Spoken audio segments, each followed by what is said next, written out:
Oh, they can hear me too? I see a little note that says everybody can see you and hear you too. So, well, hello, welcome to the next round of interviewing candidates for the .NET Foundation Board. I'm Julie Lerman, and I guess we're waiting for Bill Wagner. And there he is. Hi, Bill. Hi, Julie. How are you doing today? Good. How are you? Doing just fine. Mr. Fellow Northeast person. Yeah, it's a beautiful day here.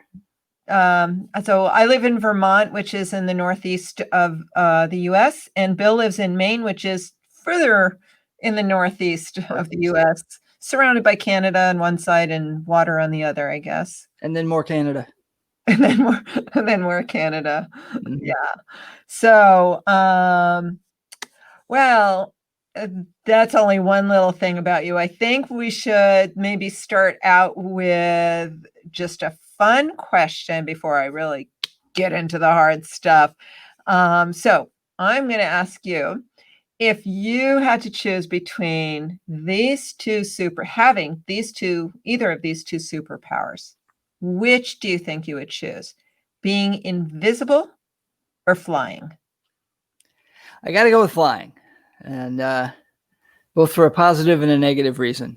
Flying would let me get places hopefully quicker and easier, and be able to do more and contribute more.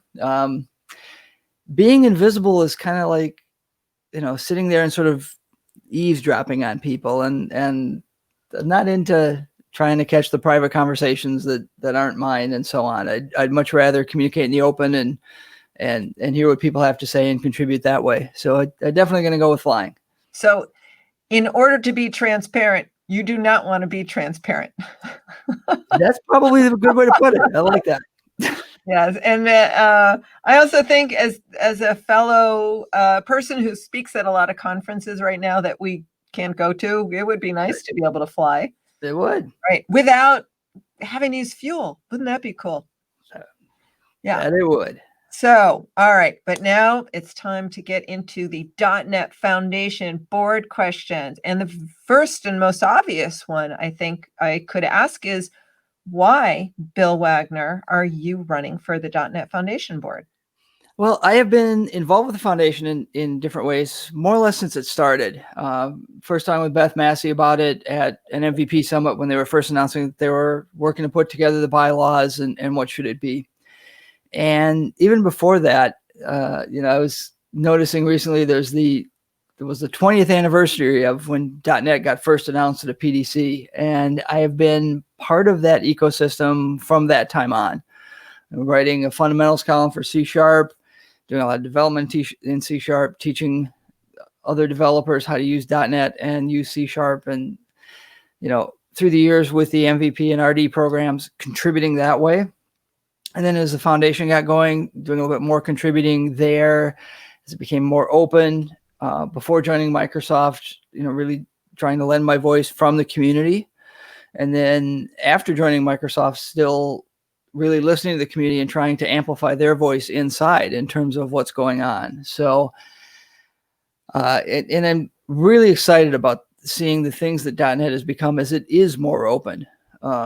It's one of the things we keep saying inside is the more we try to treat our customers and the people outside of Microsoft the same way we treat people down the hall or now, at the other end of a Teams call, the same way, the better the ecosystem is all the way around.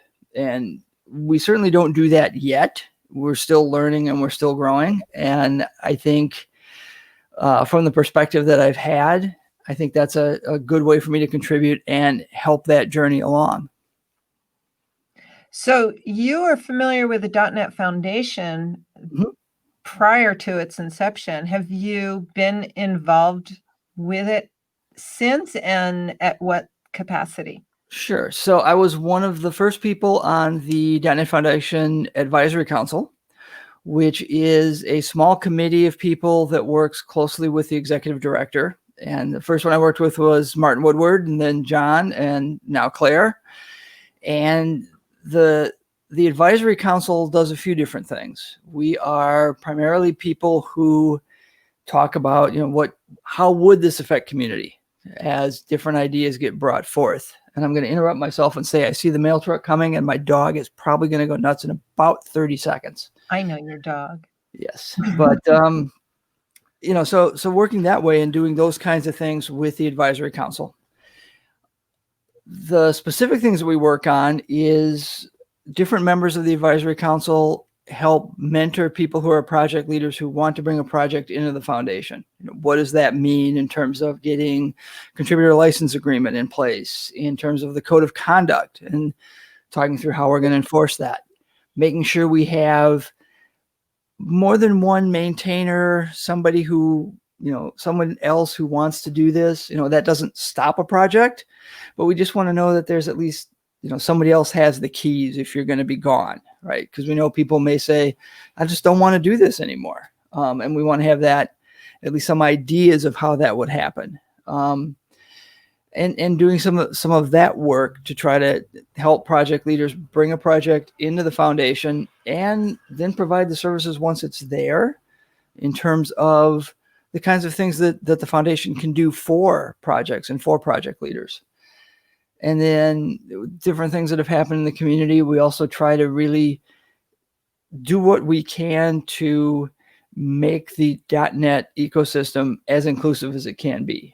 And here again, I know we have a lot of work to keep doing, but that's another one of the things that we keep trying to push on and go, here's what I'm hearing in the community, here's what people are telling me, and try to make sure that we get that back to the board and back to the executive director. So given your experience with the .NET Foundation, how would you see yourself lending that to being on the board, and what you would want to do based on what you already know about the foundation and how things are working? So I think the foundation has gotten just mature enough that there is a tremendous amount of potential. The first couple of years, it was, well, what can we do? Well, we don't really have any money. We don't really have a lot of infrastructure. We really only have the 3 board members that were appointed when we drew up the bylaws. We're not really sure.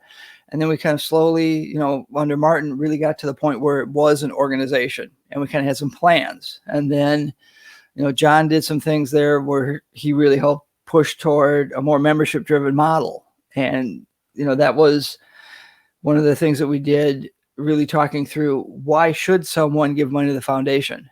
Kind of that chicken and egg problem. What is the foundation doing? Well, not much. Why should I give them money? Well, because then we could do the things that you want us to do if we had any of those resources. So really trying to get to that point. And I think we're now at a point where the foundation has both corporate sponsors, companies that rely on .NET, either internally or publicly in terms of the applications that they build. A lot of individual members who also, their professional development is tied to .NET in one way or another.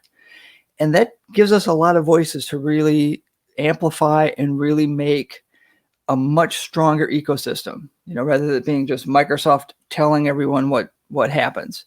Now we can really keep kind of moving toward this model where .NET is much more of a community. The development still will happen by the people kind of paid on their day jobs to do a lot of that.